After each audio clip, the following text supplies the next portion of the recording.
So you've done it. You've created an incredible product. But now what? How do you actually get it from your workshop into the hands of customers all around the world? Well, that's the big puzzle we're going to solve today, the world of global distribution channels. You know, taking a product global, that's the dream, isn't it? But it adds this whole new layer of complexity. And it really all starts with one single critical question. What's your strategy for getting it there? Right out of the gate, the first challenge is figuring out your path to market. And listen, this isn't just about shipping boxes. Nope. This is a huge strategic choice that's going to define your brand, your profits, and just how much control you have in a brand new country. It's a massive crossroad. But here's the good news. Even though it seems super complicated, it really boils down to an initial choice between two main paths. Everything else pretty much flows from this one big decision. So what are these two paths? Okay, on one side, you've got the direct channel. This is where you handle everything yourself and sell straight to your end user. Then on the other side, you have the indirect channel. This is where you team up with partners. We call them intermediaries, who help you get your product to that final customer. Let's break down what each of these really looks like. All right, first up, the direct channel. You can think of this as the DIY, hands-on approach. You are in the driver's seat, in complete control, forging your own path right to the consumer's doorstep. So what does that actually mean? It means there is absolutely no one standing between you and the person buying your product. This could be through your own website, your own branded stores, or even your own sales team out in the field. You handle it all: the marketing, the sale, the shipping, the whole shebang. Now, the real beauty of this model is just how simple it is. The path is short, it's clear, it's just you, the producer, connecting directly with the end customer.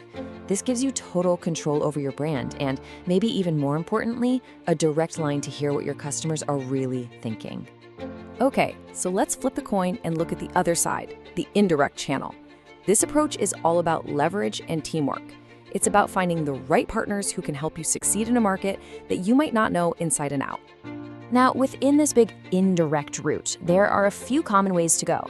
We're going to dive into three of the most important ones: working with retailers, wholesalers, or using agents and brokers.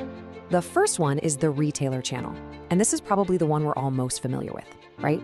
You sell your product to a retail business, think a big department store, a cool little boutique, or a huge online marketplace. Then they handle the final sale to the customer.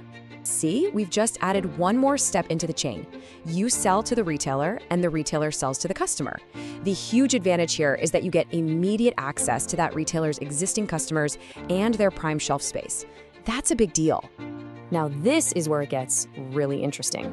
We can add another layer. This is the wholesaler channel. With this one, you sell your product in massive quantities. We're talking bulk to a wholesaler.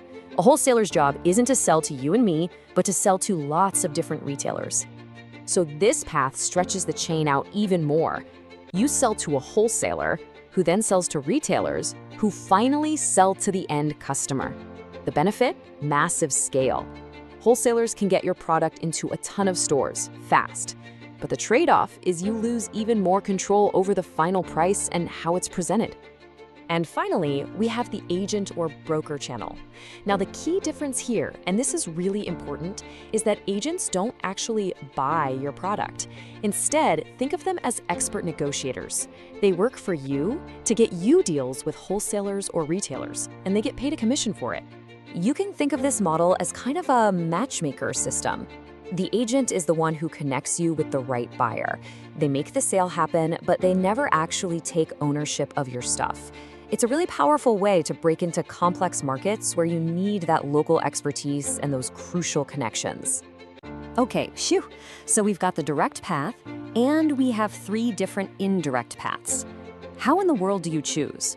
Well, let's put them all side by side in a simple playbook so we can really compare the trade-offs. This chart really lays it all out, doesn't it?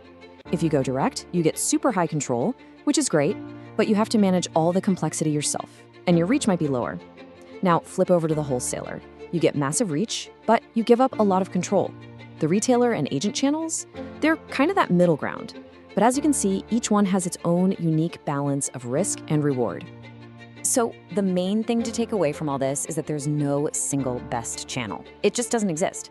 The perfect strategy for, say, a high-end luxury watch is going to be totally different from the right strategy for a mass-market soda. It all comes down to your specific product, your budget, and what you're really trying to achieve in that new country. The goal here isn't to find the right answer. It's about finding the right answer for you. You've basically just seen the map of all the main routes available. So the real question is, when you look at your own business and your own ambitions, which path are you going to choose to start your global journey?